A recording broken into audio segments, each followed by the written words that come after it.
Hello student, आप सभी को प्रभात का नमस्कार। मैं प्रभात सिंह फिजिक्स वेदा में आपका एक बार फिर से स्वागत करता हूं।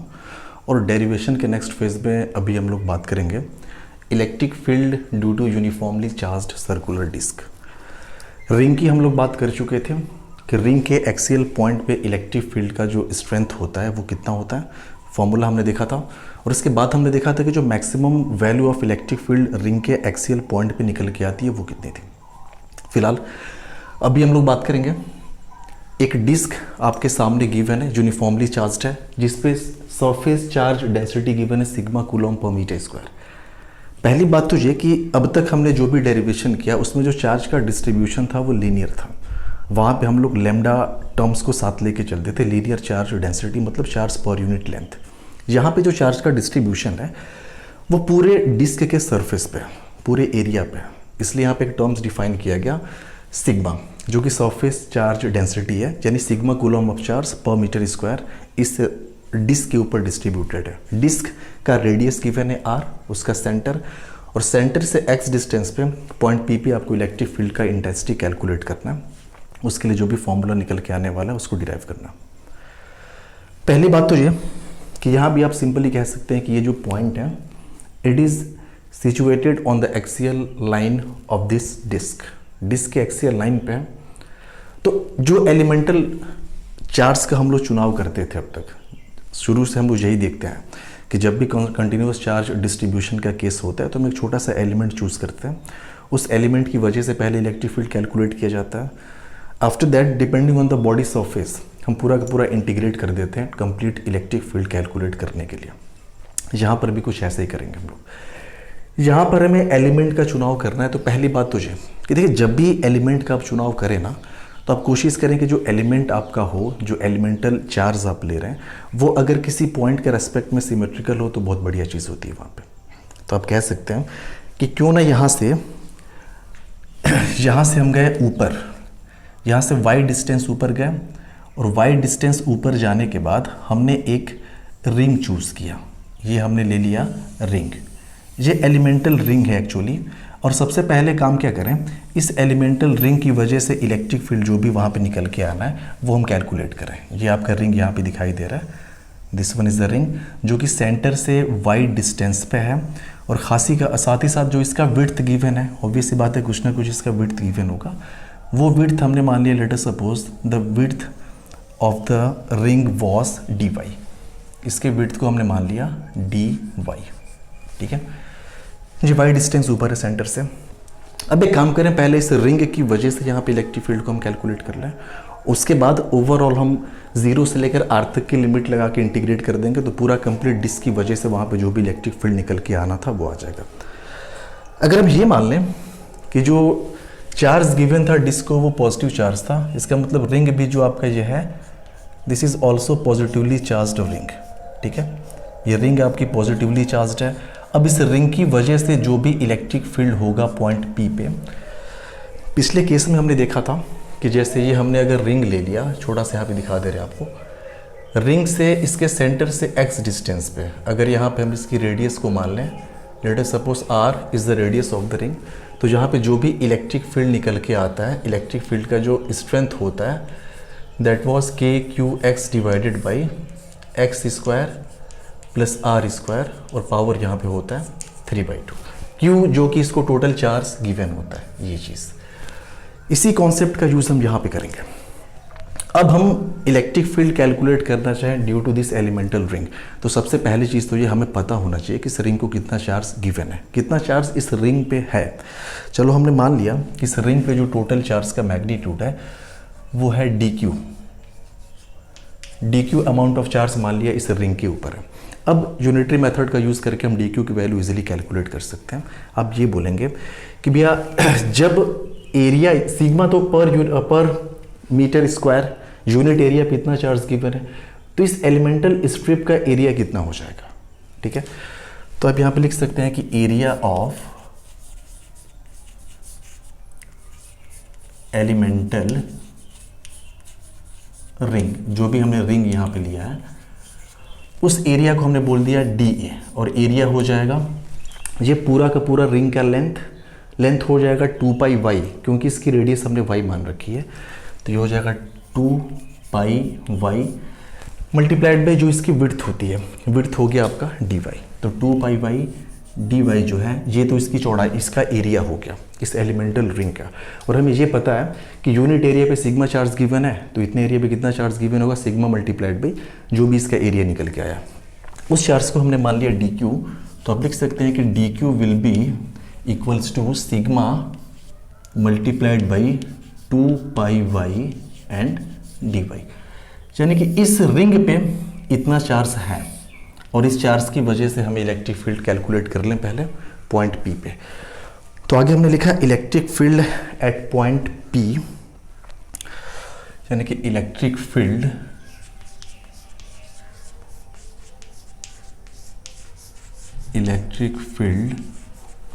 एट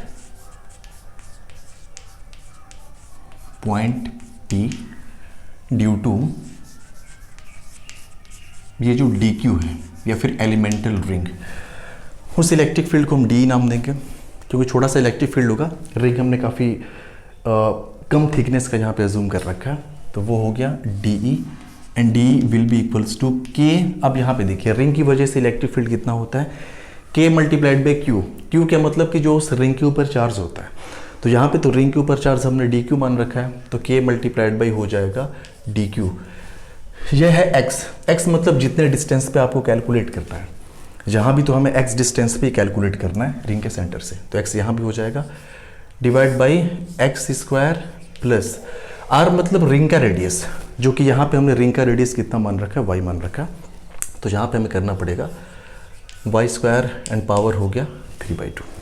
ठीक है, अब आप चाहें तो dq की वैल्यू यहाँ पे रख सकते हैं। सो dq यहाँ से हो जाएगा, चलिए dq देख लेते हैं, dq की वैल्यू रख देते हैं, तो ये आपका हो गया de is equals to dq sigma into 2πy dy है, तो ये हो जाएगा k sigma 2πy dy divided by X square plus Y square power 3/2।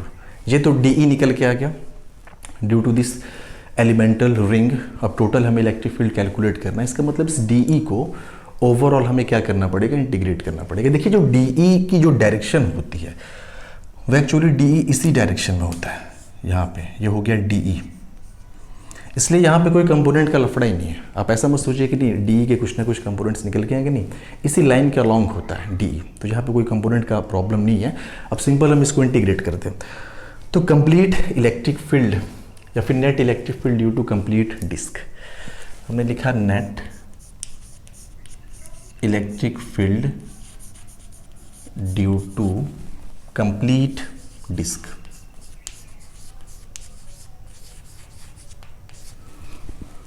वो हो गया E and E will be equals to integration of D.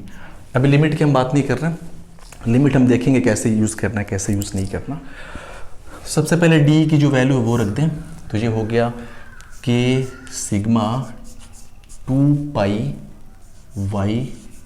dy, साथ ही साथ जहाँ पे x था, माफ़ करिएगा x यहाँ पे छूट गया, और ये हो गया x डिवाइडेड बाई ये हो जाएगा x square plus Y square power 3/2।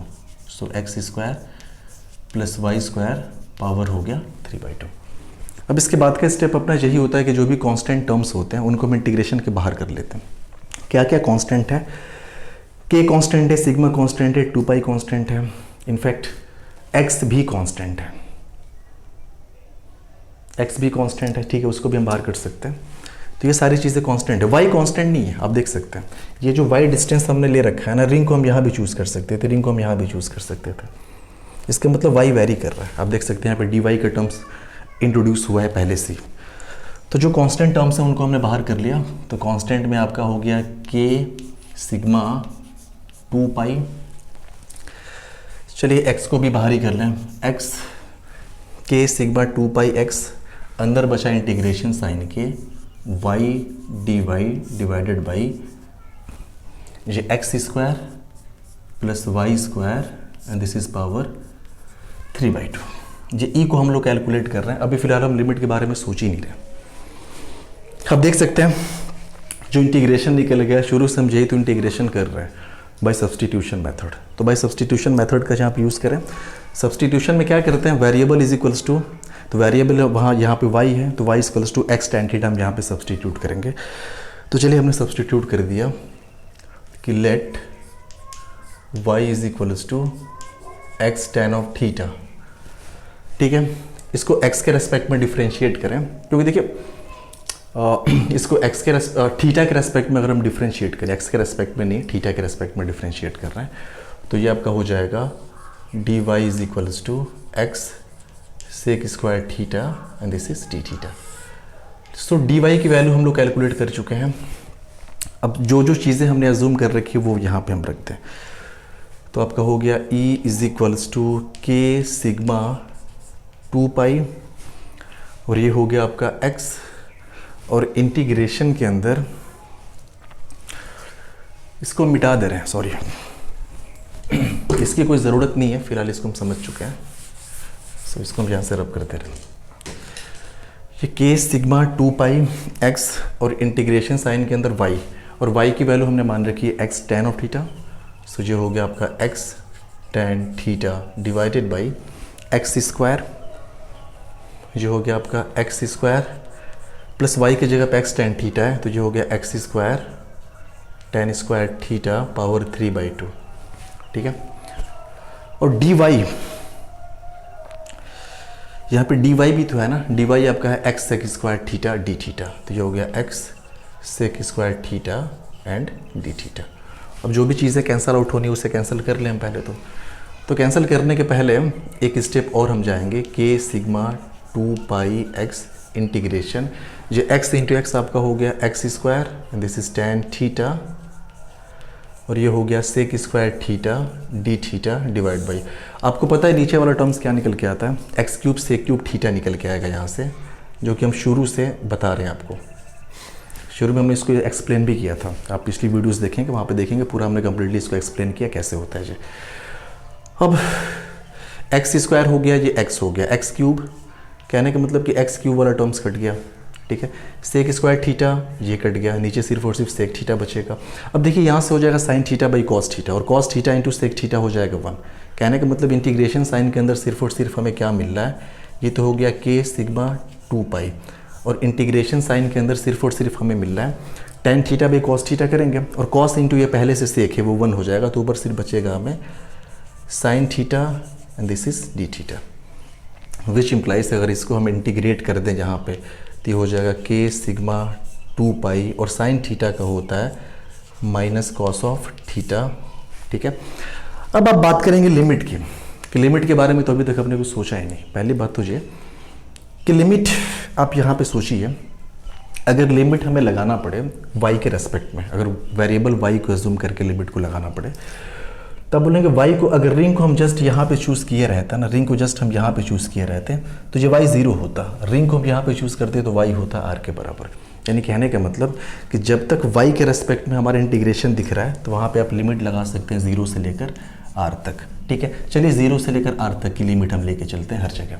ये हो गया 0 से लेकर r, ये हो गया 0 से लेकर r। देखो आप यहाँ पे ये मत सोचना कि यहाँ पे तो थीटा के टर्म्स में इंटीग्रेट हो रहा है, फिर भी लिमिट 0 से लेकर r तक की हमने क्यों लगाई है।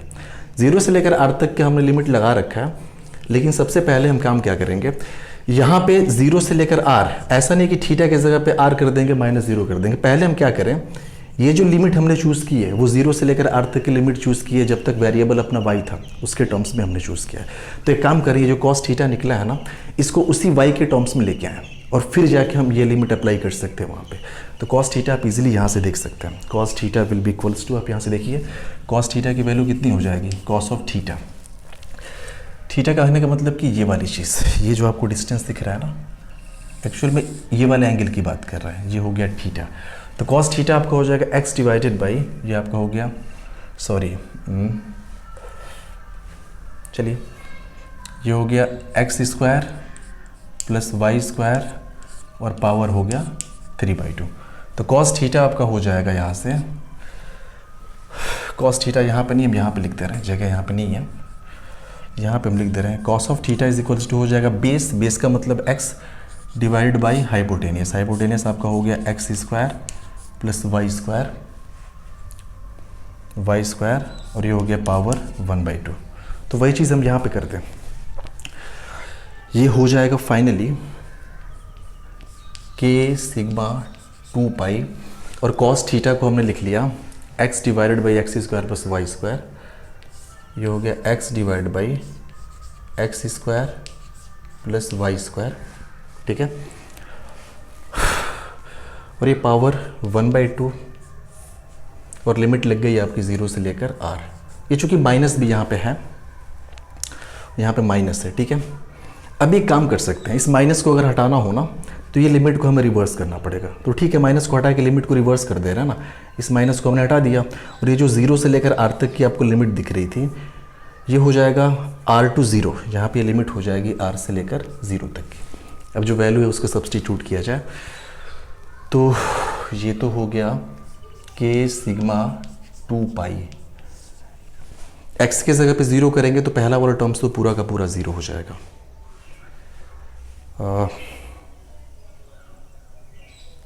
x के जगह पे 0 नहीं करना, सॉरी, हमें y के जगह पे 0 करना है ना, क्योंकि वेरिएबल y था, y के अकॉर्डिंग हमने लिमिट यहाँ पे रखी थी 0 से लेकर r। तो जो भी y का टर्म से पहले वहाँ पे हम क्या करेंगे, 0 करेंगे। तो ये x है, x upon X square plus Y square, ये तो हो गया आपका 0। तो एक्चुअल में नीचे बचेगा एक्स स्क्वायर पावर 1/2 जो कि x बनेगा, और x से ये ऊपर वाला कैंसल आउट होकर 1 दे देगा, तो ये हो गया 1 माइनस। अब x के जगह पे हम क्या करें, सॉरी x के जगह पे नहीं, y के जगह पे हम क्या करें, r रखेंगे।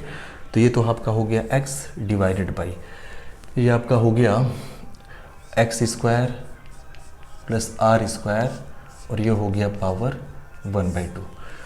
तो जो अपना डेरिवेशन था वो डेरिवेशन निकल के आ चुका है, जो भी रिज़ल्ट निकलना था। और रिज़ल्ट है क्या चीज़, आप यहाँ पे ये भी कर सकते हैं, आप k को 1/4 पाई एप्सिलॉन नॉट कर सकते हैं। चलिए तो अगले स्टेप में, फाइनल स्टेप जो है हम इसका यहाँ पे कहीं लिख रहे हैं, आप इसको समझ जाइएगा, थोड़ा अलग लिख रहे हैं लेकिन आप इसको समझ जाइएगा। ये आपका जो नेट इलेक्ट्रिक फील्ड हमें मिला E = k को हमने लिख लिया 1/4 pi epsilon not, sigma into 2 पाई है, सिग्मा इंटू 2 पाई है, और ये इन ब्रैकेट मिला 1 minus x upon under root X square plus R square.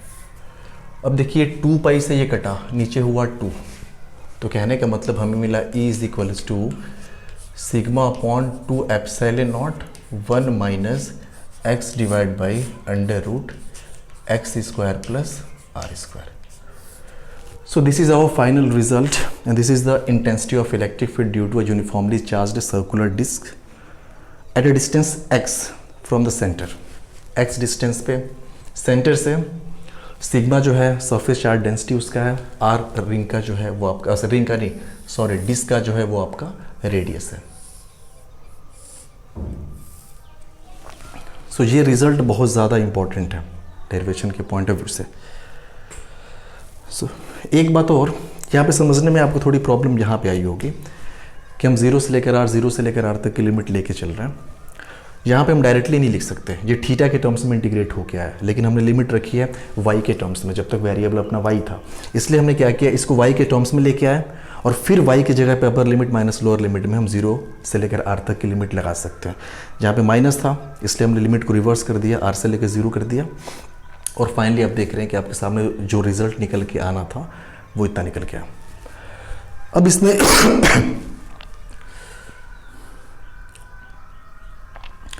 अब इसमें एक चीज़ और जो लिमिटिंग केस होता है, लिमिटिंग केस कहने का मतलब जैसे मान लीजिए हम डिस्क के जस्ट करीब अगर बात करें, अब इधर वाली चीज़ें मिटाने जा रहे हैं। आई होप कि आपने स्क्रीनशॉट ले लिया होगा, आप उसके एक बार स्क्रीनशॉट ले लीजिए, उसके बाद जो भी हो रहा है उसको मिटा के फिर से आगे फर्दर हम लोग कंटिन्यू करते हैं। छोटा सा कॉन्सेप्ट इसमें और रहता है, ठीक है, इसको मिटा रहे हैं फिलहाल।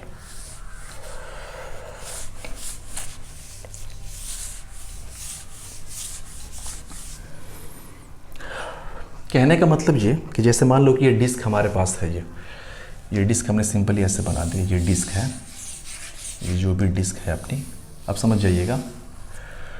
हम डिस्क के सेंटर से बहुत करीब अगर बात करें, बहुत करीब, करीब कहने का मतलब कि जैसे डिस्क आपका ऐसे है, ठीक है, ये सर्कुलर डिस्क है, और जस्ट डिस्क के बगल में ही किसी पॉइंट पे इलेक्ट्रिक फील्ड की अगर हम बात करें उस डिस्क की वजह से, कंप्लीट डिस्क की वजह से, तो आप यहाँ पे एक चीज़ बोल सकते हैं कि close to the surface of disc,